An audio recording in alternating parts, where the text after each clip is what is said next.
Everybody, I hope you are doing well. Today we will talk about how to fix or how to solve the problem of too many requests on Suno. We go to settings. Here we go to apps, default apps, app settings. On above you will search about Suno app and we click. Here we go to first stop and we click OK. Then we will enter to storage.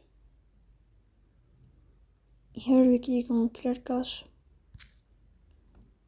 Then we will turn off your Wi-Fi and we will turn on your Wi-Fi again to fix that problem. So that's all. Don't forget to support us by like and subscribe. See you next time in another video, and thank you for your watching and your attention.